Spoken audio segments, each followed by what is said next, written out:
نہیں ہوتا، بالکل جانور کی طرح. آپ دیکھیں کہ جانور جب چڑھتا ہے اور اگر کسی کے کھیت میں پہنچ گیا تو اسے نہیں پتا اس نے کتنی زحمتوں سے یہ فصل لگائی ہے، کتنی زحمتوں کے ساتھ یہ بیج لے کے آیا ہے، کتنی زحمتوں کے بعد اس نے مثال کے طور پر دوا کا چھڑکاؤ کیا ہے. اسے جانور کو اس کی کوئی فکر نہیں ہوتی، وہ تو صرف چڑھتا ہے. اور جب چڑھتا ہے تو کبھی کبھی کچھ پودوں کو جو ابھی ابھی آپ نے لگائے ہیں جڑ سے اکھاڑ دیتا ہے، ریشے سے اکھاڑ کے پھینک دیتا ہے. اسے پتہ نہیں کہ کتنی محنت سے یہ پودا جو اس نے لگایا ہے کتنی محنت ہوتی ہے تو یہ تناور جا کے درخت بنتا ہے. تو یہ جانور کا انداز ہے. اسی کو امام نے اس رخ سے پیش کیا ہے کہ جب انسان کی زندگی شیطان کی چراگاہ بن جاتی ہے تو انسان کا نفس شیطان کے ساتھ چلنے لگتا ہے. اور جب یہ نفس شیطان کے ساتھ چلنے لگتا ہے تو نہ یہ دیکھتا ہے کہ کسی نے کتنی محنت سے گھر بنایا تھا، نہ یہ دیکھتا ہے کسی نے کتنی محنت سے فصل لگائی تھی، نہ یہ دیکھتا ہے کہ کتنی محنت سے جوڑ جوڑ کے اس نے اپنا آشیانہ بنایا تھا. بس منزل یہ ہوتی ہے کہ جہاں جہاں انسان شیطان کی چراگاہ کی طرف بڑھتا ہے پھر وہاں آپ دیکھیں گھروں کی مسماری ہے، گھروں کی بربادی ہے. وہاں یہ سارے مناظر آپ کے سب پیش نظر ہیں.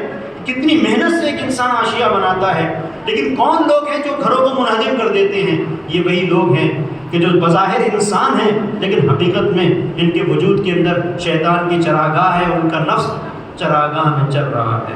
جب نفس چل رہا ہے تو اسے کوئی پرواہ نہیں ہوتی کس نے کتنی محنت کی ہے، کس نے کتنی اذیتیں برداشت کی ہیں. انہیں صرف حاصل کرنے سے مطلب ہے، کھانے سے مطلب ہے، نہ انہیں حرام کا پتہ ہے نہ انہیں حلال کا پتہ ہے. تو امام نے اس چیز کی طرف متوجہ کیا ہے کہیں ایسا نہ ہو کہ میں راہ بندگی سے ہٹ جاؤں، اور راہ بندگی سے اگر ہٹ گیا تو پھر حلال و حرام پھر سامنے نہیں رہے گا، پھر پروردگار کا مقصد حیات پورا نہیں ہوگا. یہ ایک قابل غور نقطہ ہے کہ امام علیہ السلام نے جو مثال دی ہے شیطان کی چراگاہ کی مثال دی ہے. تا حد نظر جہاں تک اس کی نظر جاتی ہے وہ اپنا کھاتا رہتا ہے. شیطان اگر ہماری زندگی میں آ جائے اور یہ ہمارا وجود شیطان کی چراگاہ بن جائے تو جہاں تک اس کا من چاہے گا وہ کھائے گا، اور جہاں تک ہمارا نفس اگر اس کے اوپر قابو ہمارا نہیں ہے شیطان کے پیچھے چلے گا اس کا بھی حشر یہی ہونے والا ہے.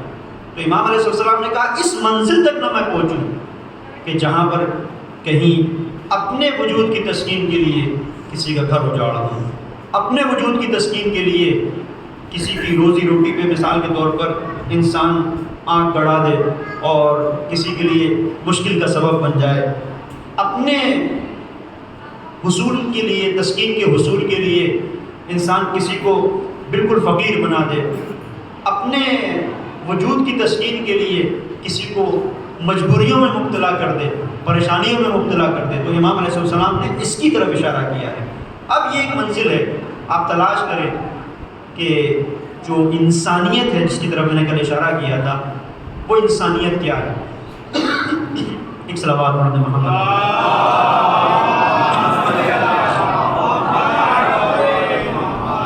اور دیکھیں کہ وہ شخصیت کہ جو اپنے وجود کو شیطان کی چراگاہ بننے سے روک رہی ہے تو حقیقت میں وہ کیا حاصل کر رہی ہے، کیا حاصل کر رہی ہے، اسے کیا مل رہا ہے. آپ اس کے اوپر اگر توجہ کریں گے تو محسوس ہوگا کہ وہ جو جوہر بندگی ہے یہی جوہر بندگی اس کی انسانیت کے درجات میں بلندی کا سبب بن رہا ہے. اور یہی انسانیت کا تحفظ ہے کہ جب انسان بندگی کی راہ پر قدم رکھتا ہے تو اس کی ساری توجہ اس بات پر رہتی ہے کہ میں خالق کائنات نے جو مقصد قرار دیا ہے اس مقصد کو پورا کروں. میں آپ کی خدمت میں ایک مثال دوں. جناب سلمان فارسی، کسی نے جناب سلمان فارسی کو اذیت پہنچانے کے لیے، پریشان کرنے کے لیے یہ پوچھا کہ سلمان یہ بتاؤ، اور بڑی عجیب بات تھی. آپ دیکھیں جو بندہ پروردگار ہوتا ہے اس کی زندگی شیطان کی چراگاہ نہیں بنتی، جو لباس بندگی میں زندگی گزارتا ہے اس کا انداز کیا ہوتا ہے، کس طریقے سے وہ انسانیت کا تحفظ کرتا ہے، کس طریقے سے ویلیوز کا تحفظ کرتا ہے، کس طریقے سے اقدار کا تحفظ کرتا ہے. کہ سلمان یہ بتاؤ، سامنے ایک نجس العین جانور تھا، کہا کہ بتاؤ کہ یہ جو نجس العین جانور ہے، اب میرا کتا کا ایک کہا کہ یہ بتاؤ یہ کتے کی جو دم ہے یہ بہتر ہے یا تمہاری داڑھی؟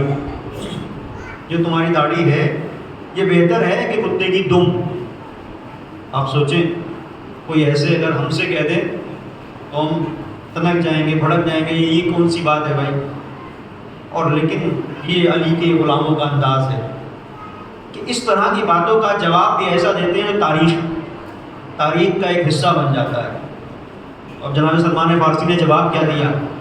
جواب سنیے گا، یہی جو امام کی دعا ہے اسی کی تشریح کر دی۔ جواب یہ دیا کہ تم یہ کہتے ہو کہ کتے کی دم بہتر ہے کہ میری داڑھی؟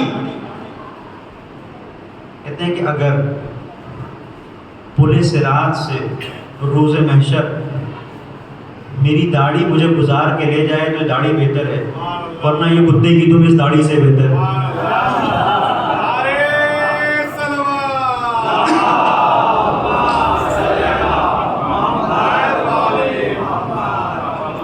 اگر پل صراط سے گزار لے جائے تو اس کا مطلب یہ ہے کہ انسان کی پھر کوئی حقیقت نہیں ہے۔ اگر انسان کی زندگی شیطان کی چراگاہ بن جائے تو انسان کی زندگی اور کتے کی دم دونوں برابر۔ ایک صلوات پڑھ دیں محمد۔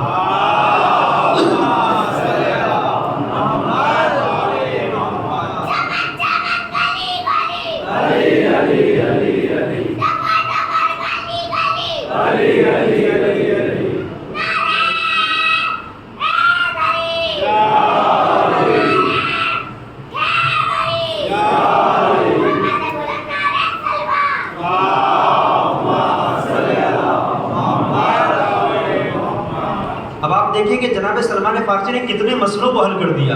یہ داڑھی تو ایک علامت ہے، اس کا مطلب کیا ہوا؟ پوری توجہ کیجیے گا۔ کہیں پر اگر سوال ہو کہ یہ ہم نے جو امام بارگاہ کی تعمیر کی ہے یہ کیا ہے، تو امام بارگاہ کی تعمیر اس منزل پر تمہیں فائدہ پہنچائے گی جب پل صراط سے گزار دے۔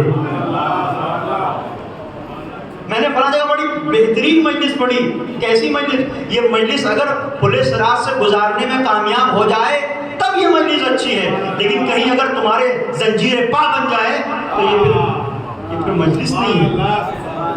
فلاں تبرک ہم نے بانٹا، یہ تبرک بڑا زبردست تھا، تبرک اگر پورے صراط سے گزار دیں تو تبرک تھا، ورنہ خواہشات نفسانی کی تسکین تھی، ورنہ ایک منزل کچھ اور تھی۔ یہ حساس مرحلہ ہے، لہذا اس سے جلدی سے گزر جائیں گے، بات کہیں اور خراب نہ ہو، لیکن آپ اس کا تجزیہ کرتے جا سکتے ہیں کہ کوئی حیثیت نہیں ہے ان ساری چیزوں کی کہ جو ظاہری طور پر اچھی ہیں، سماج اور معاشرے میں ان کی ویلیو ہے۔ کہا جائے کہ صاحب یہ اچھی اس وقت ہوں گی جب پل صراط سے تم گزرو گے۔ کبھی کبھی یہی ہوگا کہ یہی اچھی چیزیں تمہارے دامنگیر ہو جائیں گی۔ کبھی کبھی یہ ہوگا کہ انسان وہاں پہ کہے گا پروردگار وہ میں نے نماز جو پڑھی تھی کیا ہوا اس کا؟ کہا کہ وہ نماز تم نے میرے لیے پڑھی کہاں تھی؟ وہ جو تم نے دکھانے کے لیے پڑھی تھی تو پھر اب ان سے اجر مانگو۔ یہ جو منزل ہے نا یہ بڑی سخت منزل ہے، اور تحفظ انسانیت جو امام سجاد کا کردار ہے انسانیت کے تحفظ میں، اسے دیکھیں کہ امام سجاد علیہ السلام نے جو انسانی قدروں کو بچایا ہے، اور انسانیت کا جو تحفظ ہے اس میں بنیادی چیز انسان کا دل ہے جو مرکز ہے۔ انسان کے ہاتھ وہی کام کرتے ہیں جب دل حکم دیتا ہے، آنکھیں بھی اسی طرف جائیں گی۔ اگر دل کنٹرول ہے آنکھ بھی کنٹرول ہے، دل کنٹرول ہے تو کان بھی کنٹرول ہے، دل کنٹرول ہے تو انسان کا مثال کے طور پر انسان کا منہ وہ بھی کنٹرول میں رہتا ہے، زبان بھی کنٹرول میں رہتی ہے۔ مسائل وہاں پیدا ہوتے ہیں کہ جہاں جو دل چاہا انسان وہ کرے، اور یہ جو مرکز ہے تمام اعضاء و جوارح کا جسے دل کہا جاتا ہے، اسی کو دیکھیں کہ سید الشہداء علیہ السلام نے اسے تسخیر کیا ہے۔ پوری توجہ کیجیے گا، اسے تسخیر کیا ہے۔ تو جس دل کو سید الشہداء نے تسخیر کیا تھا اسی دل کی حفاظت دعاؤں کے ذریعے سے سید سجاد نے کی۔ میں آپ کی خدمت میں ایک منزل کی طرف اشارہ کر رہا ہوں، پوری توجہ کیجیے گا۔ تسخیر کی منزل یہ ہوتی ہے، ایک صلوات پڑھیں محمد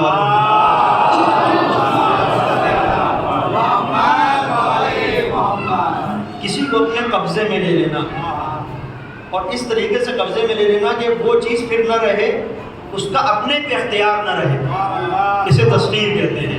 یعنی ایک منزل وہ آتی ہے عاشق اور معشوق کے درمیان میں، ایک منزل وہ آتی ہے جب عشق پروان چڑھتا ہے کہ جو کچھ ایک عاشق کا ہے وہ سب کچھ معشوق کے لیے ہوتا ہے، وہ اپنے اعتبار سے نہ اس کی کوئی فکر ہوتی ہے، نہ اس کی اپنی نظر ہوتی ہے۔ میں چھوٹی سی مثال دوں، کتنی جگہ پر ایسا ہوتا ہے کہ فرض کریں کہ اسی دنیا میں نئی مثال کے طور پر شادی ہوئی اور آپ کسی ہوٹل میں گئے، تو اب آپ کو اچھا کچھ لگتا ہے، مینو آپ کا کچھ اور ہے، لیکن آپ کیا کہتے ہیں؟ بھائی جو تم چاہو۔ کیا مطلب کیا ہے کہ چاہے دل کچھ اور چاہ رہا ہو، لیکن کم سے کم بتانا یہ چاہتے ہیں کہ پہلے ہمارا وجود ہمارے ہاتھ میں تھا، تم نے تسخیر کر لیا۔ یہ ایک منزل ہے۔ سید الشہداء کو جب انسان نے دل حوالے کر دیا تو اب یہاں پر یہ ہونا ہی نہیں چاہیے کہ میں کس شاگرد کو بلا رہا ہوں، میں کیا تبرک بانٹ رہا ہوں، میں کیسے فرش ادا بچھا رہا ہوں، میں کن لوگوں کو دعوت دے رہا ہوں۔ نہیں، سید الشہداء کسے چاہتے ہیں، منزل پر کیا آتی ہے۔ یہ جو دل ہے یہ بڑی ایک دلچسپ گفتگو ہے یہاں پر، اور اس کی طرف میں جانا نہیں چاہتا، صرف ایک اشارہ کر رہا ہوں، توجہ کیجیے گا۔ دل کبھی سخت ہو جاتا ہے، اور جب یہ دل سخت ہو جاتا ہے پھر کچھ سمجھ میں نہیں آتا۔ کتنی جگہیں ایسی ہیں آپ دیکھیں کہ جہاں پر خاندان میں، جہاں پر آپس میں رشتہ داریوں کے اندر دراڑ پڑ جاتی ہے، اس کی تہ میں جائیں کیوں ایسا ہوتا ہے؟ سامنے والا صرف اپنے بارے میں سوچ رہا ہے۔ عام طور پر ایسا ہوتا ہے، ایک باپ جب اپنی لڑکی کو ودا کرتا ہے، رخصت کرتا ہے، اور وہ اپنے شوہر کے گھر جاتی ہے، کتنے مسائل پیدا ہوتے ہیں۔ تو وہ جو شوہر ہے اگر اس اعتبار سے سوچ لے کہ بھائی کوئی باپ ہے جس نے خون دل دے کر اپنی بچی کو پروان چڑھایا ہے، اور یہ میرے گھر آئی ہے تو امانت کے طور پر آئی ہے، لیکن یہ سارے خیالات کیوں نہیں آتے؟ اس لیے کہ وہ اس اعتبار سے سوچ ہی نہیں رہا ہوتا ہے، وہ صرف اپنے بارے میں سوچ رہا ہوتا ہے، وہاں سے مسائل پیدا ہوتے ہیں۔ اور پھر ایک منزل یہ آتی ہے کہ انسان کا دل آہستہ آہستہ ایسا پتھر بن جاتا ہے کہ جو اپنی زوجہ کے بارے میں نہیں سوچ رہا ہوتا ہے، وہ آگے چل کر اپنے بچوں کے بارے میں بھی نہیں سوچتا، آگے چل کے پھر بہت مسائل پیدا ہوتے ہیں، بچوں کے بارے میں بھی نہیں سوچتا۔ اب آپ دیکھیں کہ کس طریقے سے، اچھا پھر ایسا انسان جو کسی کے بارے میں نہیں سوچ رہا ہے، صرف اپنے بارے میں سوچ رہا ہے، کیا اسے کہا جائے گا کہ یہ انسان ہے؟ پوری توجہ کیجیے گا، میں ایک رخ کو آپ کی خدمت میں واضح کرنا چاہتا ہوں اگر کر سکوں، تھوڑی سی توجہ۔ کیا وہ انسان ہے؟ دیکھیں انسان کی جو کیٹیگری ہے، یہ جو تحفظ انسانیت ہے، اگر یہ موضوع واضح ہو جائے تو آپ کو خود احساس ہوگا کہ امام زین العابدین علیہ السلام نے کیا کیا ہے۔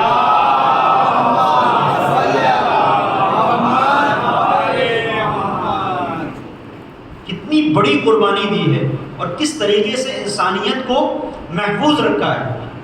کتنی جگہ ایسی ہیں، کتنے مقامات ایسے آتے ہیں کہ جہاں پر ہم کچھ ایسا فیصلہ کرتے ہیں کہ بھئی جو شیطان کی چراگاہ والی منزل ہوتی ہے، ہم بندگی کی راہ کی طرف گامزن نہیں ہوتے ہیں۔ اور جہاں جہاں ایسے مراحل آتے ہیں، جتنی بھی ایسی جگہ آتی ہیں، وہاں شیطان خوش ہو رہا ہوتا ہے کہ ہاں بھئی ہم نے اس کو اپنے قبضے میں کر لیا۔ اور اصل مرحلہ وہاں پر دل پر کنٹرول کا ہوتا ہے، انسان کا دل اس کے قابو میں نہیں ہوتا، جب قابو میں نہیں ہوتا تو وہیں سے مسائل پیدا ہوتے ہیں۔ اب آپ دیکھیں کہ ایک گفتگو ہے تاریخ میں، اور آپ روایات اور احادیث میں سے تلاش کریں، شقاوت اور سعادت کی، توجہ کیجیے گا۔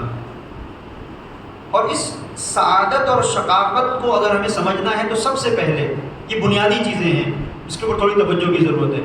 سب سے پہلے ہمیں یہ سمجھنا ہوگا کہ حقیقت میں انسان کیا ہے۔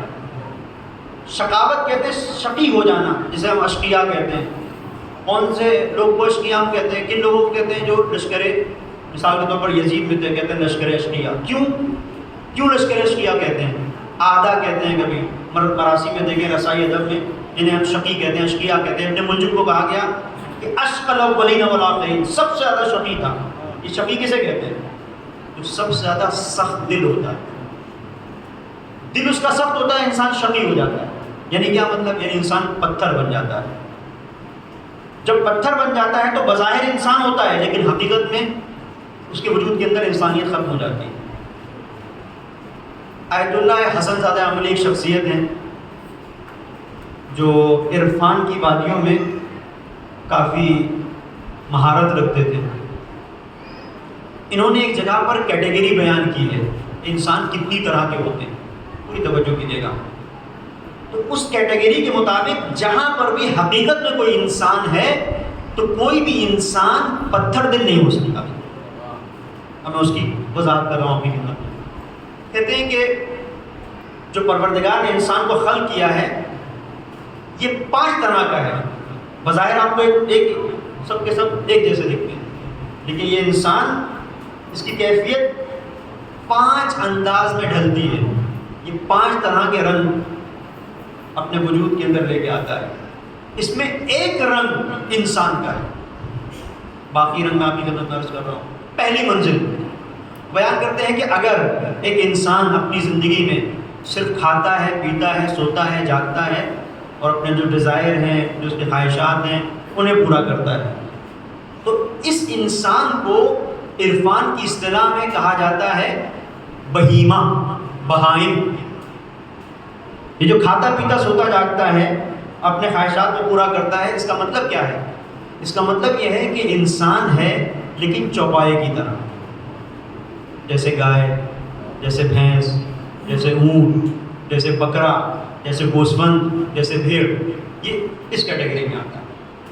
اب ایک منزل اور ہے، پوری توجہ کیجیے گا۔ اگر انسان کھاتا پیتا سوتا جاتا ہے اور اسے کچھ پتہ نہیں ہے کہ پروردگار نے کس مقصد کے لیے اسے یہ نعمت حیات سے نوازا ہے، بالکل مقصد سے غافل ہے، تو پھر وہ ظاہری طور پر انسان ہے لیکن حقیقت میں وہ بہائم کی کیٹیگری میں آتا ہے، بہیمہ، وہ چوپایا ہے، اس سے اوپر نہیں ہے اس کی زندگی۔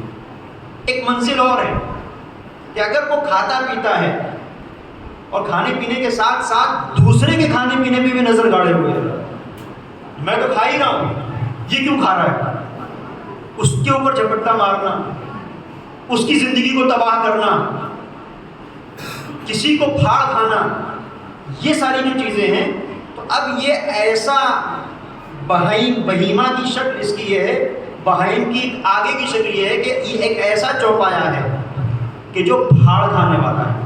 یعنی اب اس کی کیٹیگری کہاں گئی؟ اب یہ کہیں شیر ہے، کہیں بھالو ہے، کہیں چیتا ہے۔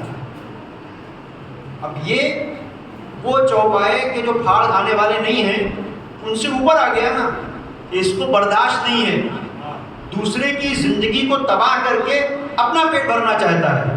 تو اب یہ بہائم میں ہے، لیکن کون سے جانور میں آتا ہے؟ بہائم یعنی جانور، کون سے جانوروں میں آتا ہے؟ درندہ جانور۔ تو ایک کیٹیگری جو صرف چوپائے کی تھی، اسے اپنے سے مطلب ہے، دوسرے سے کوئی مطلب نہیں۔ دوسری کیٹیگری اس منزل پر آیا کہ وہ دوسروں کو پھاڑ کھا رہا ہے، حلال و حرام کا فرق نہیں ہے، دوسرے کے حق کو غصب کر رہا ہے۔ تو یہ ساری جو چیزیں ہیں، یہاں پر آ کر انسان جو جانور تھا اب یہ درندہ جانور بن گیا۔ پہلے جانور تھا، اب درندہ جانور بن گیا۔ یہ دوسری کیٹیگری۔ تیسری کیٹیگری اب اس میں یہ ہے کہ انسان نے علم حاصل کیا، محنت کی، ٹیکنالوجی کو حاصل کیا، مثال کے طور پر وہ سائنسداں بن گیا، لیکن وہ اپنی سائنس کو، اپنے علم کو دوسروں کو فریب دینے میں استعمال کرتا ہے، دوسروں کو فریب دینے میں استعمال کرتا ہے۔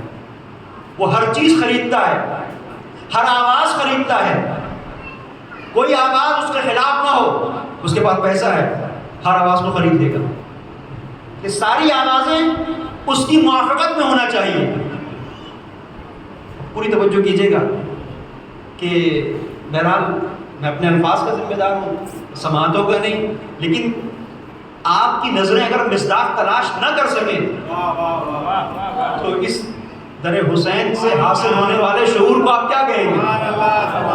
اتنا شعور تو ہونا چاہیے۔ یہ سلیقہ سید سجاد نے سکھایا ہے گفتگو کا، ہم نے یہ سلیقہ سید سجاد سے سیکھا ہے کہ امام سجاد علیہ السلام نے اپنی دعاؤں میں ہر ظالم کے چہرے سے نقاب الٹی ہے،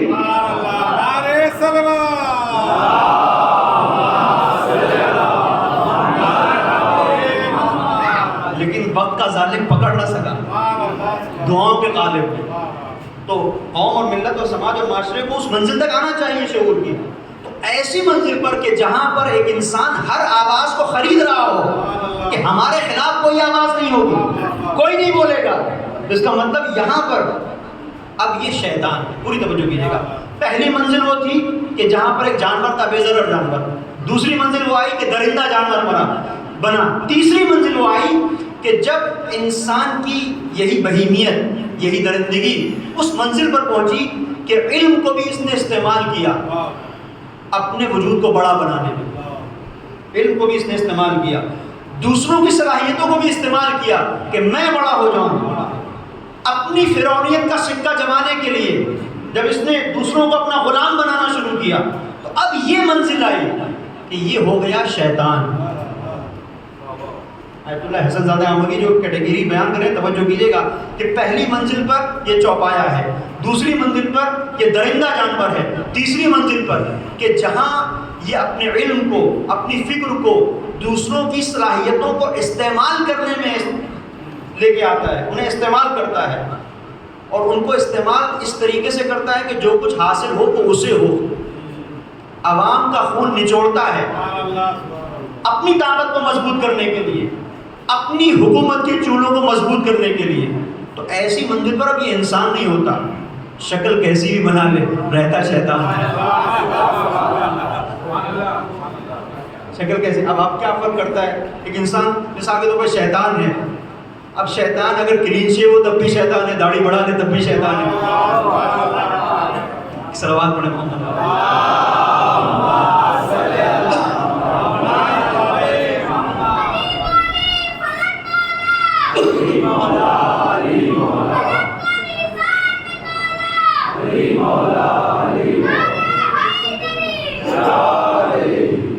تو شیطان تیسری کیٹیگری. چوتھی کیٹیگری, اگر ایک انسان اللہ کے بتائے ہوئے راستے پر پوری ایمانداری اور ذمہ داری کے ساتھ چلتا ہے, اللہ کے بتائے ہوئے راستے پر پوری ذمہ داری, پوری توجہ کیجیے گا, ایک انسان اگر اللہ کے بتائے ہوئے راستے پر پوری ذمہ داری کے ساتھ چلتا ہے, حلال کی رعایت کرتا ہے, حرام کی طرف نہیں جاتا, جو اس نے حکم دیا ہے اس حکم پر عمل کرتا ہے, تو اب یہاں پر یہ عارف ہیں جو بیان کر رہے ہیں, حسن زادہ احمدی کہتے ہیں کہ اب یہاں پر یہ انسان فرشتہ بن جاتا ہے, یہ انسان فرشتہ بن جاتا ہے. تو آپ نے ساری کیٹیگری تو بیان کر دی, پھر انسان کہاں ہے؟ انسان کو تو بیان ہی نہیں کیا کہ یا تو انسان چوپایا ہے, جانور ہے, بے ضرر جانور, یا پھاڑ کھانے والا ہے, یا پھر وہ شیطان بنے گا, یا پھر وہ فرشتہ بنے گا. پھر انسان کہاں ہے؟ آپ فرماتے ہیں کہ انسان فرشتوں سے بالاتر ہے.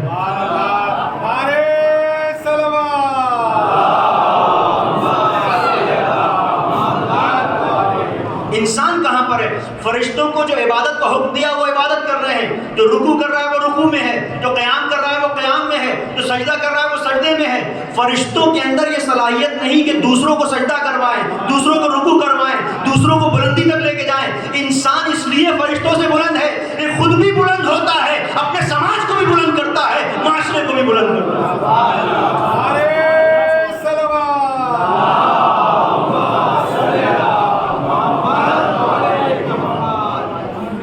انسان ہوتا ہے.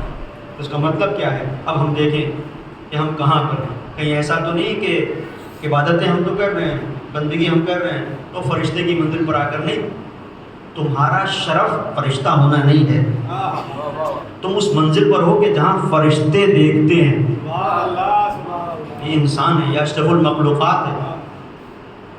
وَلَقَدْ خَلَقْنَا فِي أَحْسَنِ تَقْوِيمٍ.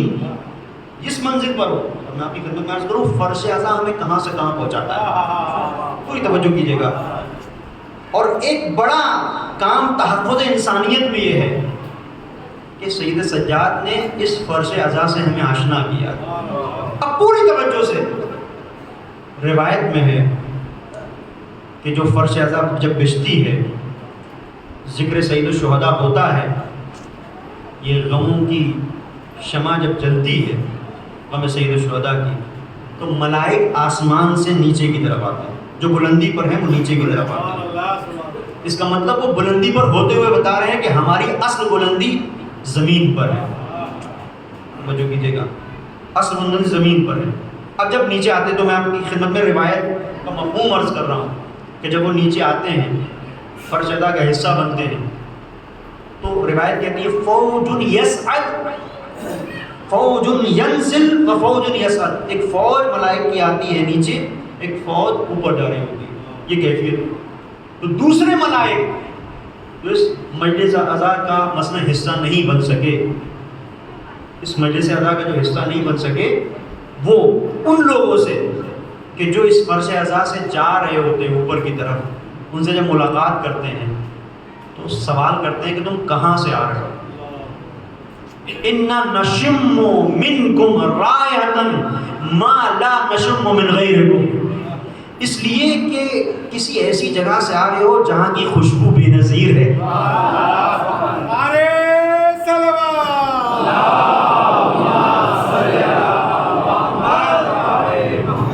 وہ کہتے ہیں ہم تمہارے وجود سے ایسی خوشبو کو سونگھ رہے ہیں جیسی خوشبو ہم نے کہیں نہیں سونگھی۔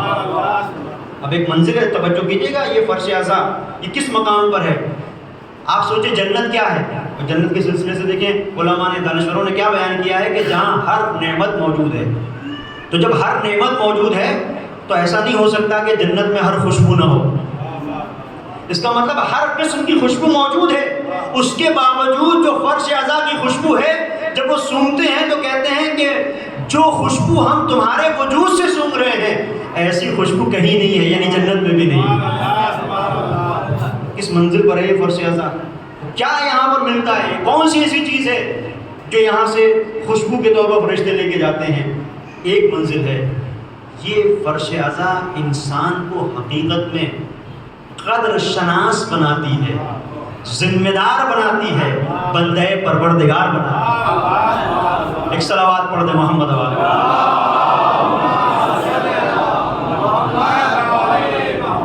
اس لیے کہ خوشبو جو ہوتی ہے یہ بندگی کی خوشبو ہوتی ہے۔ یہ فرش اعضاء پر انسان جب آتا ہے تو وہ جو اس کا دل ہے وہ اس کا نہیں رہتا، وہ اب حسین کا ہو جاتا ہے۔ تو جب حسین کا ہو جاتا ہے تو دل جب حسین کا ہو گیا تو خوشبو بھی حسین کی آتی ہے۔ اب میں آپ کی خدمت میں اس منزل کو بیان کر رہا ہوں کہ جہاں پر روایت ہے کہ ایک منزل وہ آتی ہے کہ انسان کا دل سخت ہو جاتا ہے، اور جب وہ سخت ہو جاتا ہے تو آہستہ آہستہ ایک مرحلہ وہ آتا ہے کہ انسان ظاہری طور پر انسان ہوتا ہے، حقیقت میں پتھر بن جاتا ہے۔ فرش اعضاء کا ایک بڑا کام یہ ہے کہ انسان کو یہ پتھر نہیں بننے دیتی، انسان کے دل کو مرنے نہیں دیتی۔ میں نے آپ کی خدمت میں عرض کیا تھا، ذہن میں رہے بات، شقاوت اور سعادت کی ہو رہی تھی۔ شقی کون ہے؟ میں نے کہا تھا جو پتھر دل ہو جائے، سخت دل، اسے شقی کہتے ہیں۔ کیا علامت ہے، کیسے پہچانے کوئی انسان شقی ہے؟ ہر ایک انسان کہے گا ہم شقی نہیں ہیں، ہر ایک انسان کہے گا شقی کے مقابلے پر جو چیز آتی ہے سعید یعنی کامیاب، ہم سعادت مند ہیں، ہمارے وجود کے اندر شقاوت نہیں ہے۔ تو اس کی علامت کو روایت میں بیان کیا گیا، پوری توجہ کیجیے گا اور قدر کریں کہ جس جگہ پر آپ کو بلایا گیا ہے یہ معمولی جگہ نہیں، یہ فرش اعضاء پر جو آپ کو دعوت دی گئی ہے، اس لیے کہہ رہا ہوں دعوت دی گئی ہے کہ عرفاء اس کو بیان کرتے ہیں کہ بغیر دعوت کے کوئی یہاں آ نہیں سکتا، ایسے سر اٹھا کے نہیں آ سکتا، بلایا جاتا ہے تو آتا ہے، حسین نام لکھتے ہیں تو آتا ہے۔ پوری توجہ کیجیے گا، روایت کہتی ہے ان من علامات الشقاء اربعۃ، شقاوت، دل سخت ہو جانا، دل پتھر ہو جانا، انسان کب پتھر بن جاتا ہے اس کی علامت ہے۔ جس طریقے سے آپ دیکھیں، اب مثال کے طور پر یہ کووڈ کی بیماری چل رہی ہے، اس کی کچھ علامتیں ہیں، ان علامتوں کو آپ جانتے ہیں، زیادہ کھانسی آنا شروع ہو جائے، زیادہ مثال کے طور پر انسان دیکھ رہا ہے کہ بخار میں ہے، یہ ساری چیزیں، اس کے بعد پھر آپ جا کے PCR کراتے ہیں، ٹیسٹ کراتے ہیں، پتہ چل جاتا ہے۔ تو کیسے پتہ چلے کہ انسان شقی ہو گیا؟ جس طریقے سے ظاہری بیماریوں کے لیے میڈیکل میں ڈاکٹرز مثال کے طور پر آپ کو لکھ کے دیتے ہیں یہ چیک اپ کراؤ، اس کے بعد وہ بیماری پتہ چلتی ہے۔ تو یہ جو فرش اعضاء ہے یہ روحانی بیماریوں کا پتہ لگاتی ہے۔ تو روایت کہتی ہے ان من علامات الشقاء اربعۃ، 4 علامتیں ہیں شقاوت کی۔ پہلی منزل پوری توجہ کیجیے گا، جمود العین، جمود العین پہلی منزل۔ اور روایت رسول اللہ کی، حضور نے فرمایا کہ شقاوت کی، جو انسان پتھر بن جاتا ہے، شقی ہو جاتا ہے، اس کی 4 علامتیں ہیں۔ پہلی علامت یہ ہے کہ انسان کی آنکھ خشک ہو جاتی ہے، آنسو نہیں رہتے۔ یعنی کیا مطلب؟ کسی کے اوپر ظلم ہو رہا ہے، کسی کو ستایا جا رہا ہے، کسی کے گھر کو تباہ کیا جا رہا ہے، کچھ ہے، اس کو کوئی فرق نہیں پڑتا، اس کے آنسو ختم ہو جاتے ہیں۔ یہ پہلی علامت ہے کہ انسان کا وجود پتھر میں تبدیل ہونا شروع ہو جاتا ہے، ظاہری وجود رہتا ہے لیکن پتھر میں تبدیل ہو جاتا ہے۔ پہلی منزل جمود العین۔ اب آپ دیکھیں، جہاں آنکھ کا خشک ہو جانا شقاوت کی علامت ہے، وہاں یہ فرش ازا کی نعمت ہے کہ فرش ازا آنکھ کو خشک نہیں ہونے دیتی۔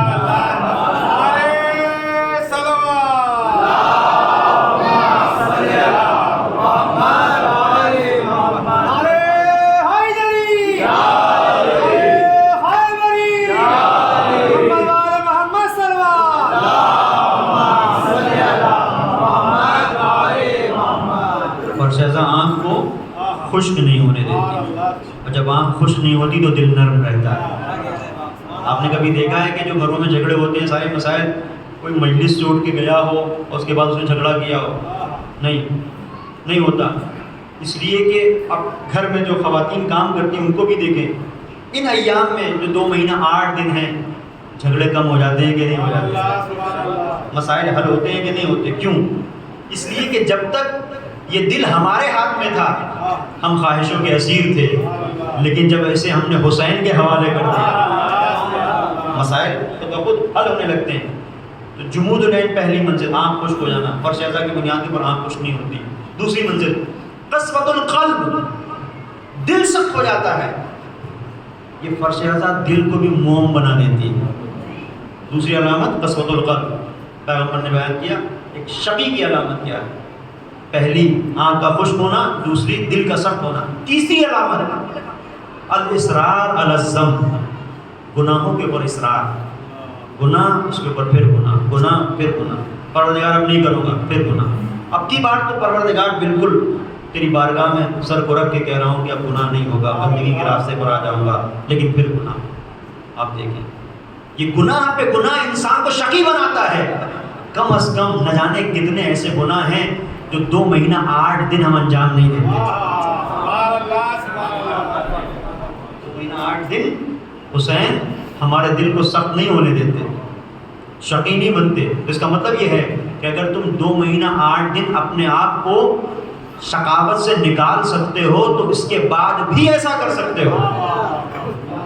اور آخری چیز، چوتھی چیز، روایت میں بیان کیا کہ شدت الحرص فی طلب الدنیا، دنیا کے حصول میں شدت، دنیا کے حصول میں انسان اس طریقے سے منہمک ہو جاتا ہے کہ بس سب کچھ ہمارا ہونا چاہیے، یہ گھر ہمارا ہو، وہ فلیٹ بھی ہمارا ہو، فلاں زمین بھی ہماری ہو جائے، بینک بیلنس اتنا ہو جائے، ساری اس کی توانائی اسی میں خرچ ہوتی ہے کہ سب کچھ ہمارا ہو جائے، اور جتنا جتنا وہ حاصل کرتا جاتا ہے اتنا اتنا اور یہ تڑپ اس کے اندر پیدا ہوتی چلی جاتی ہے۔ اب آپ دیکھیں فرش ازا کتنے مسائل کو حل کر رہا ہے، لیکن جب انسان اس فرش ازا کا حصہ بنتا ہے تو جو وہ محنت سے کما کے لایا تھا اسی کو راہ حسین میں خرچ کرنے میں مزہ آتا ہے۔ وہ دنیا جو کسی کو وہ دینے کے لیے تیار نہیں ہے کہ نہیں یہ ہمارا ہے، وہی جب اس فرش ازا کا حصہ بنتا ہے تو کہتا ہے یہ حسین کا ہے۔ یہ وہ منزل ہے کہ آپ اس کو محسوس کریں کہ دل سخت نہیں ہوتا اس فرش ازا پر آ کر، اور اس فرش ازا کو ہم تک کس نے پہنچایا ہے؟ سید سجاد۔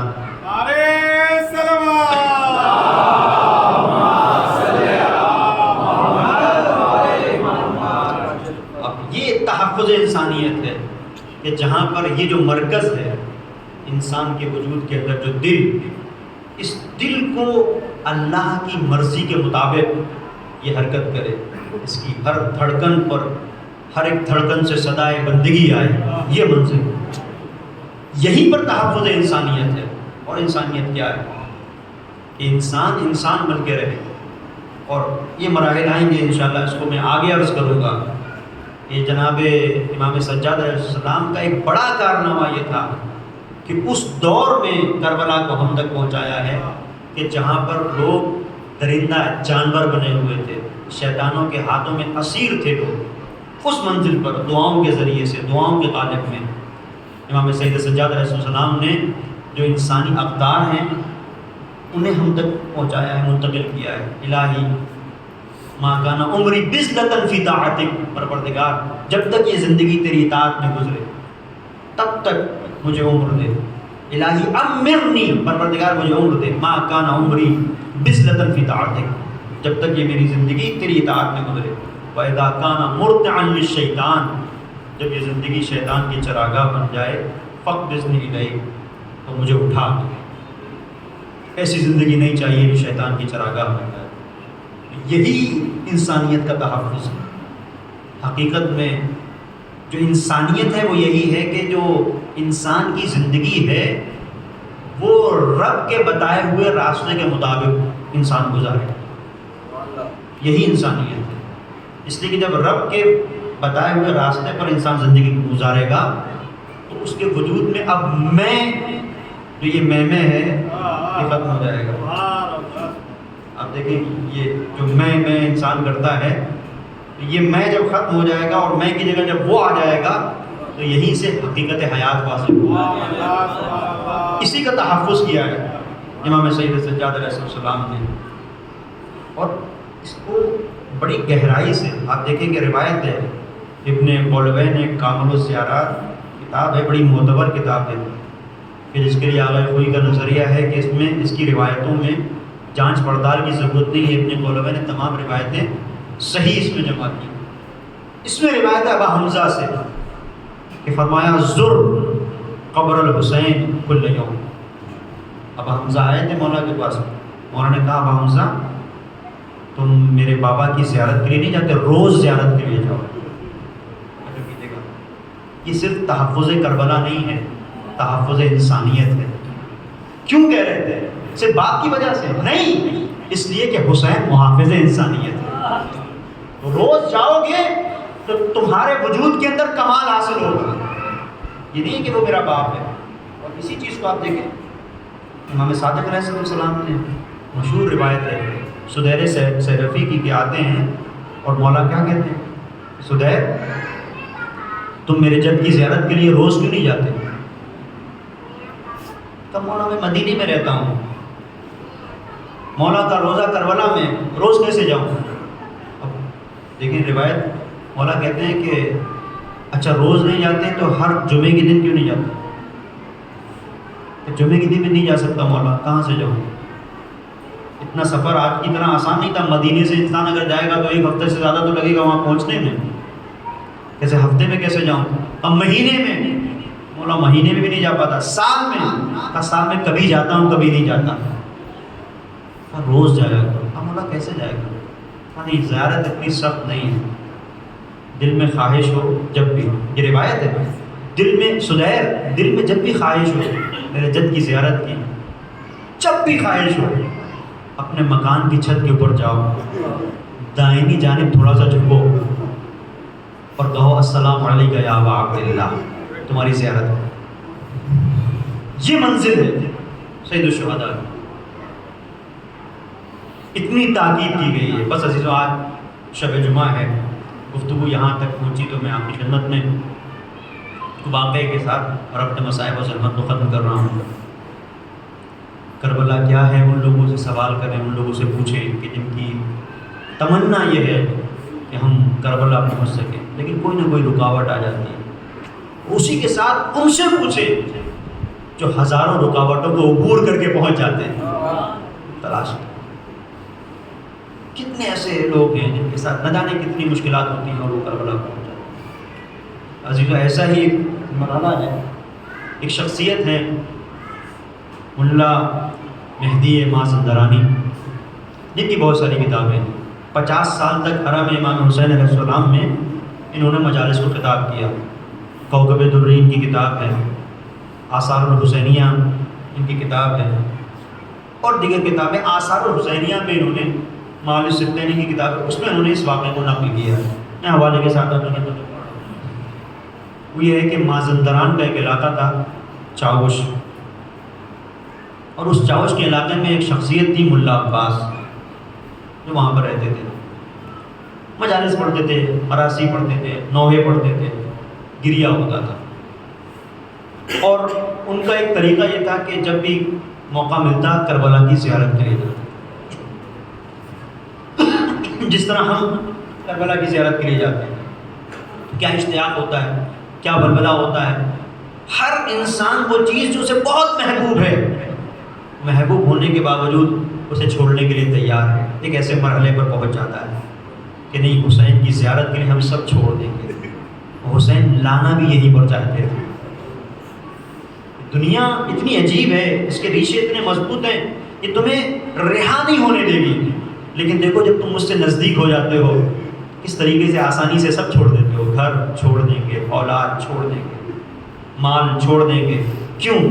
اس لیے کہ حسین نے سب کچھ چھوڑ دیا تھا.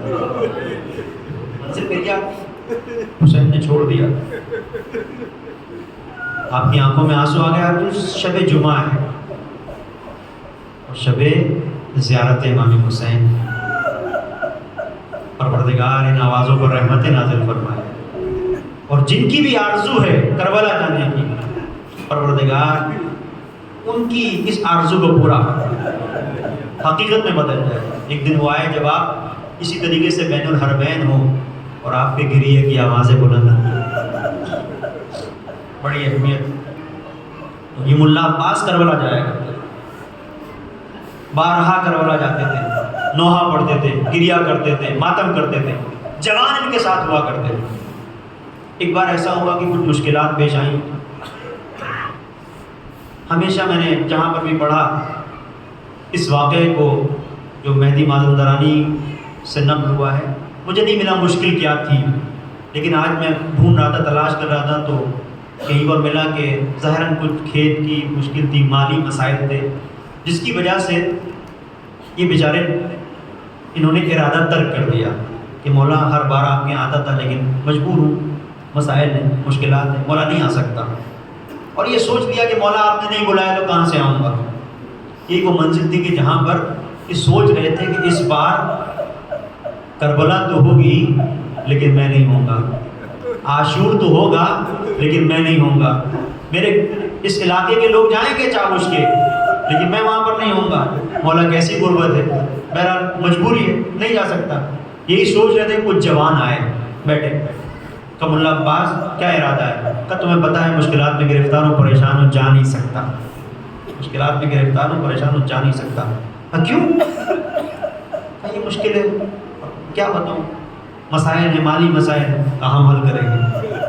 ہم ہر مشکل کو حل کریں گے، تمہیں چلنا ہے. کہا نہیں کیسے؟ کہا کیسے کو چھوڑو، جو بھی تمہاری مشکل ہوگی ہم حل کریں گے. یہ 30-40 جوان انہوں نے کہا ہم ذمہ داری لیتے ہیں، تم بس چلو، تم کچھ مت سوچو، تم سامان سفر کو تیار کرو. آنکھوں میں آنسو آ گئے. مولا ایسے بلاتے ہیں، ایسے مشکل کو آسان کرتے ہیں. جوانوں کو لیا، پرچم لیتے تھے، پرچم لے کے چلتے تھے. اس زمانے میں ناکوں کا سفر ہوتا تھا، گھوڑوں سے چلتے تھے. ایک قافلہ چھوٹا سا نکلا مازندران سے چاوش سے. چلتے چلتے چلتے چلتے کئی دن لگے کہ زمین کربلا پر قدم انہوں نے رکھ دیا. اب جو لوگ ہیں وہ بتائیں انصاف سے کہ جب آپ ہندوستان کو چھوڑتے ہیں تو ایک کیفیت ہوتی ہے، گھر سے نکلتے ہیں تو ایک کیفیت ہوتی ہے، عراق میں پہنچ جاتے ہیں نجف کے ایئرپورٹ پہ تو ایک کیفیت ہوتی ہے، لیکن جیسے ہی کربلا کی سرزمین پہ قدم رکھتے ہیں یہ دل قابو میں نہیں رہتا. پوچھیں تجربہ، وہ جو زائرین گئے ان سے پوچھیں کیا کیفیت ہوتی ہے. انسان کیفیت بتا نہیں سکتا. کربلا کی سرزمین پر، یہ کربلا کی سرزمین پر پہنچ گئے، تھکے ہوئے بہت تھے. آج کل کا زمانہ نہیں تھا، آج آپ جائیں تو گنبد روشن نظر آتا ہے، روشنائی دکھتی ہے، اتنی لائٹس ہیں، دور سے نظر آتا ہے. اس زمانے میں لائٹ تو نہیں تھی، قندیلیں جل رہی ہوتی تھی، قندیلیں بڑی بڑی جل رہی ہوتی جن سے روشنی ہوتی تھی. اور رات کی تاریکی میں یہ گنبد سنہرا چمک رہا ہے اور یہ لوگ کربلا کی سرزمین پر ہیں. اب اس مقام پر پہنچ گئے کہ جہاں پر انہیں آرام کرنا ہے. سرائے تھا، سرائے میں آرام کرتے تھے، نیچے جانوروں کو باندھ دیا، اوپر کی منزل پر خود چلے گئے۔ وہاں پہنچے، خیال آیا کہ ہم اتنی دور سے سفر طے کر کے آئے ہیں، سو جائیں، آرام کریں، یہ اچھا نہیں ہے۔ توجہ کیجیے گا، اچھا نہیں ہے۔ جوانوں کو جمع کیا کہ جوانوں ابھی بستر نہ لگاؤ، آرام نہ کرنا، ہم چاہتے ہیں کہ جب مولا نے اس طرح سے مشکل میں، جب میں نہیں آ سکتا تھا، مجھے بلایا اور تمہارے ذریعے سے میری مشکل کو حل کیا، میں مفہوم عرض کر رہا ہوں اس پورے واقعے کا، تو اب مولا نے جب بلا ہی لیا ہے تو کیوں نہ پہلے زیارت کر لیں، کیوں نہ پہلے زیارت کر لیں۔ سامنے دیکھو گنبد نظر آ رہا ہے سنہرا، حضرت ابا عبداللہ حسین علیہ السلام کا گنبد، چلتے ہیں پہلے زیارت کرتے ہیں۔ اب عزیزو یہاں پر غور کیجیے گا، ایک مرحلہ ہے، جتنی بھی زیارتیں ہیں معصومین علیہ السلام کی، سب کے لیے حکم ہے کہ جب تم زیارت کے لیے آؤ تو پہلے غسل زیارت کرو، کچھ آداب زیارت، غسل زیارت کرو، عطر لگاؤ، خوشبو لگاؤ، اور اذن دخول پڑھو، اس کے بعد زیارت کے مراحل ہیں، اس طریقے سے تم آؤ۔ کسی بھی معصوم کی آپ زیارت کے لیے جائیں، مولا علی کی زیارت کے لیے یہی حکم ہے، رسول اللہ کی زیارت کے لیے یہی حکم ہے، کسی بھی امام رضا علیہ السلام کی زیارت کے لیے یہی حکم ہے، بقیع کی زیارت کے لیے جائیں یہی حکم ہے۔ یہ صرف ایک تنہا حسین غریب ہے، یہ تنہا صرف حسین غریب ہے کہ جس کی زیارت کے لیے ہے غسل کرنے کی ضرورت نہیں، خوشبو لگانے کی ضرورت نہیں، گرد میں اٹے ہوئے ہو یوں ہی آؤ، تمہارے کپڑے صاف نہیں ہیں یوں ہی آؤ۔ شاید وجہ یہ ہے، شاید وجہ یہ ہے کہ 3 دن تک یہ جس کی تم زیارت کے لیے آ رہے ہو اس کی لاش بے گور و کفن پڑی ہوئی تھی، خاک اڑ رہی تھی، لہٰذا اب زائرین جس حالت میں ہو پہنچے آئیں، پہلے زیارت کرو، کوئی حکم نہیں ہے یہاں پر۔ پہنچے، جوانوں کو لیا پہنچے، ہمیشہ انداز یہ تھا، ہمیشہ طریقہ یہ تھا کہ نوحہ پڑھتے تھے، گریہ ہوتا تھا، مصائب سید الشہداء بیان ہوتے تھے، اصحاب سید الشہداء کے مصائب بیان ہوتے تھے۔ اس بار کیفیت بدل گئی تھی، مشکل میں تھے، پریشانی میں تھے، مولا نے مشکل کو آسان کیا تھا، تو آنکھوں سے بے ساختہ آنسو جاری تھے کہ مولا تمام مشکلوں سے گزار کے آپ نے مجھے بھلا دیا، آپ کی خدمت میں حاضر ہو گیا، خطا کار کی خطاؤں پر آپ نے نظر نہ کی، اس خطا کار کے جذبہ محبت کو دیکھا، مولا آپ کا شکریہ۔ لہذا کیفیت آئی، کہتے ہیں مولا ہر بار آتا تھا نوحہ پڑھتا تھا، آج جو نوحہ پڑھوں گا یوں نہیں پڑھوں گا، بیاس کو بند کر دیا، کہ مولا جب بیاس کو کھولوں گا تو میں سمجھوں گا کہ آپ نے یہی نوحہ چاہا ہے۔ جوانوں کو جمع کیا ایک حلقے کی صورت میں، اور حلقے کی صورت میں آپ نے دیکھا ہوگا جب آپ جاتے ہیں حرم حضرت ابا عبداللہ حسین میں، یہ عراقی بعض ایرانی، ان کا انداز یہ ہے کہ حلقہ بنا لیتے ہیں، وہ جو ذاکر ہوتا ہے بیچ حلقے میں رہتا ہے، وہ مصائب سید الشہداء بیان کرتا ہے، نوحہ پڑھتا ہے، یہ سارے حلقے میں ہوتے ہیں، بے ساختہ گریہ کرتے ہیں، ماتم کرتے ہیں، یہی کیفیت تھی۔ ایک مرتبہ رخ کیا حضرت ابا عبداللہ کی زری کا، بیاس کو لیا، تھر تھراتے ہوئے ہاتھوں سے بیاس کو کھولا، اب جو نوحہ نکلا حسین کے کڑیل جوان علی اکبر کا نوحہ تھا۔ شب زیارت امام حسین علیہ السلام، نوحہ جناب علی اکبر کا نوحہ تھا، نوحہ پڑھا، خوب گریہ ہوا، خوب گریہ ہوا، جوانوں نے خوب گریہ کیا، سب مصاب ہوئے، انہوں نے بیاس کو بند کیا، رات کی تاریکی تھی، تیسرا پہر تھا، آئے تھکے ہوئے تھے، لیٹ گئے، نیند کا غلبہ ہوا، ایسا محسوس ہوا کہ دق الباب کوئی کر رہا ہے، باہر نکلے، ایک سیاہ فام غلام تھا، خادم تھا، کہا کہ اے ملا عباس ہوشیار، خبردار، تم سے تمہارا آقا ملنے کے لیے آنا چاہتا ہے، ملنے کے لیے آنا چاہتا ہے۔ تو آقا کیوں ہم جائیں گے ان کے قدموں میں گریں گے، ان کے قدموں کو چومیں گے؟ کہا نہیں، یہ آقا کی جانب سے حکم ہے۔ یہی وہ منزل تھی۔ ایک مرتبہ ملا عباس نے جوانوں کو اٹھانا شروع کیا، جوانوں تمہارا آقا تم سے ملنے کے لیے آنا چاہتا ہے۔ اسی کیفیت میں کہتے ہیں کہ خواب و بیداری کی ایک خاص کیفیت تھی اتنے میں نے دیکھا کہ نور ہے جو میری طرف بڑھ رہا ہے. کہتے ہیں ایسا محسوس ہوا کہ جیسے ہزاروں سورج ایک وجود کے حصے میں، ایک پیکر وجود ہے جس میں ہزار سورج ہیں. اتنا نور، اتنی روشنائی میری طرف بڑھ رہا ہے. میں سمجھ گیا میرا آقا آ گیا. میں کھڑا ہونا چاہتا تھا، مولا نے اشارہ کیا ملا عباس بیٹھ جاؤ. ملا عباس تھکے ہوئے ہو. زائرین کا اتنا خیال، میں کہوں گا آقا آپ کو اتنا خیال ہے اپنے زائرین کا کہ دور سے آتے ہیں، تھک گئے ہوں گے. اے مولا ہمارا سلام ہو اس ننھی بچی سکینہ پر، شام کے بازار میں چل رہی تھی تو قدم رکھے نہیں جا رہے تھے. مولا کتنی تھک گئی تھی، ہمارا سلام ہو. پہنچے، ملا عباس بیٹھ جاؤ. ملا عباس کیسے بیٹھ سکتے ہیں؟ آقا ہاتھوں کو جوڑا، آپ نے کیوں زحمت کی؟ ملا عباس 3 باتوں کو کہنے کے لیے آیا ہوں، 3 باتیں کہنے کے لیے آیا ہوں. تو آپ فرمائیے مولا، آپ کا خادم آپ کی خدمت میں ہے. پہلی بات یہ ہے کہ جو بھی میری زیارت کے لیے آتا ہے میں اس کی زیارت کے لیے جاتا ہوں. پہلی بات یہ، جو میری زیارت کے لیے آتا ہے میں اس کی زیارت کے لیے جاتا ہوں. تو مولا دوسری بات کیا ہے؟ دوسری بات یہ ہے ملا عباس تمہارے علاقے میں مازندران میں چاوش میں جہاں مجلس عزا منعقد ہوتی ہے تو ہر ایک اپنی بساط پر اپنی توانائی پر کچھ نہ کچھ کرتا ہے. کوئی لنگر کا اہتمام کرتا ہے، کوئی فرش عزا کو بچھاتا ہے، کوئی مثال کے طور پر جھاڑو لگا دیتا ہے، کوئی ذاکر کو بلا کے لے کے آتا ہے. اس میں ایک شخص ہے جو بہت غریب و نادار ہے، جو بہت کچھ کر تو نہیں سکتا. عزیزو اپنے مرتبے کو سمجھے، جو بہت کچھ کر تو نہیں سکتا، اس کے اندر اتنی توانائی نہیں. یہ مفہوم میں عرض کر رہا ہوں کہ خدمت میں اتنی توانائی نہیں کہ وہ فرش اعضاء کو مثلا بچھا سکے، وہ لنگر کا اہتمام نہیں کر سکتا، مثال کے طور پر تبرک کا اہتمام نہیں کر سکتا، ذاکر کو نہیں بلا سکتا. ہاں اتنا کرتا ہے جب یہ فرش اعضاء بچتی ہے تو دروازے پہ جا کے بیٹھ جاتا ہے، عزاداروں کی جوتیوں کو برابر کرتا ہے. ملا عباس جب اپنے وطن جانا اور میرے اس عزادار سے ملاقات ہو جو باہر بیٹھ کے میرے عزاداروں کی جوتیاں برابر کرتا ہے تو اسے میرا سلام کہنا، اسے میرا سلام کہنا. تڑپ گئے، ایک مرتبہ ہاتھوں کو جوڑا. مولا تیسری بات کیا ہے؟ اب بس سنیے گا، زحمت تو ختم کر رہا ہوں، شب جمعہ ہے نا. کہ تیسری بات یہ ہے ملا عباس تم آتے ہو زیارت کے لیے، بڑی اچھی بات ہے، شب جمعہ آتے ہو، آیا کرو. ملا عباس لیکن شب جمعہ جب کبھی بھی میری زیارت کے لیے آؤ تو علی اکبر کے مصاحب نہ پڑھنا. کیوں؟ اس لیے کہ میری ماں فاطمہ شب جمعہ زیارت کے لیے آتی ہے.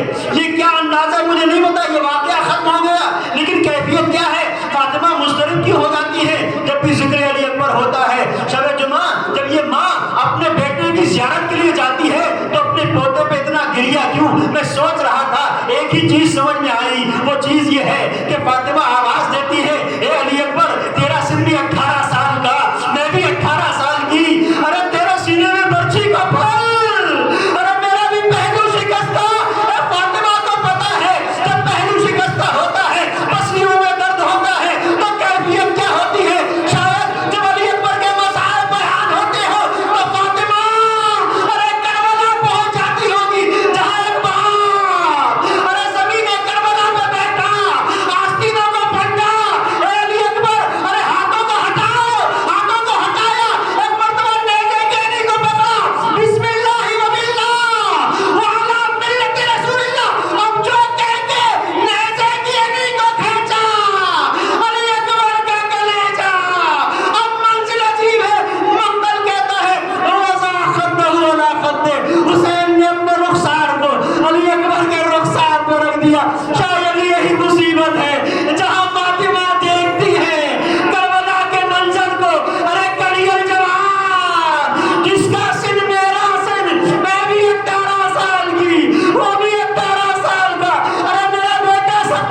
ایام انقلب